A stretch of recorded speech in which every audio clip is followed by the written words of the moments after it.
Ассалаумағалейкум мұсылмандар. Мен religia.kz сайтымда және видео каналдарында тахаджуд тарауых намаздары туралы тоқталып кеткен едім. Енді қазір Рамадан айында тағы да қазақша тоқталып өтсем деп ниет еттім. Егер шынын айтсам, тарауих деген намаз Аллахтың шариғатында жоқ нәрсе. Пайғамбарымыз саллаллаху алейхи вассалам кезінде түнгі намаз оқыған, тахаджуд деп аталады ол. Ол намаздың өзін ораза басталған күннен бастап емес, оразаның соңғы 10 күнінде оқи бастаған.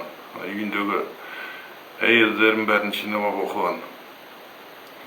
Сондай бір күндердің бірінде оқып тұрғанда артынан бірнеше кісі мешітке кіріп оқиды. Солай 2-3 күн жалғасады, одан кейін шықпай қояды үйінен. Сосын ертеңінде мұсылмандар, сахабалар сұрақ көзімен қарайды, неге шықпадың дегендей. Сонда өзі түсініп айтады: егер бұндай намазды оқысаңдар дейді, бұндай намаз сендерге міндет болып қалуы мүмкін дейді. Сондықтан үйлерінде оқыңдар дейді намазды, түнгі намазды. Мешітте емес, бәрің бірігіп коллективный намаз оқыңдар деп айтпайды. Коллективный намазды мешітте тек қана Аллахтың фарыз намаздарын ғана оқиды. Естеріңізде болсын, ұмытпаңыздар. Аллах берген 5 уақыт намазды ғана, фарыз намаздарды ғана мешітте бірігіп оқиды. Ал қалған қосымша намаздың бәрін үйде оқылады. Сондықтан пайғамбарымыз саллаллаху алейхи вассалам сахабаларына түнгі намазды үйлерінде оқыңдар дейді. Ешқандай тарауых туралы сөз болмайды. Тарауыхты шығарған Омар. Омар мұны бұл жақсы бір бидғат деп сөйлейді. Ал енді бидғат деген сөз, хадистарға сенсек, бидғаттың бәрі тозақтың отында. Ешқайсысы бидғаттың қабыл болмайды дейді пайғамбарымыздың саллаллаху алейхи вассаламның хадистерінде. Ұмытпаңыздар, бидғаттың ешқайсысы қабыл болмайды. Ешқандай жақсы да жаман да бидғат болмайды. Егер мына Омардың сөзіне сенсек, тарауых намазы бар деп есептесек, онда біз Алла Тағала мен пайғамбарымыздың саллаллаху алейхи вассаламның мұсылмандарды өтірік алдағаны болып шығады.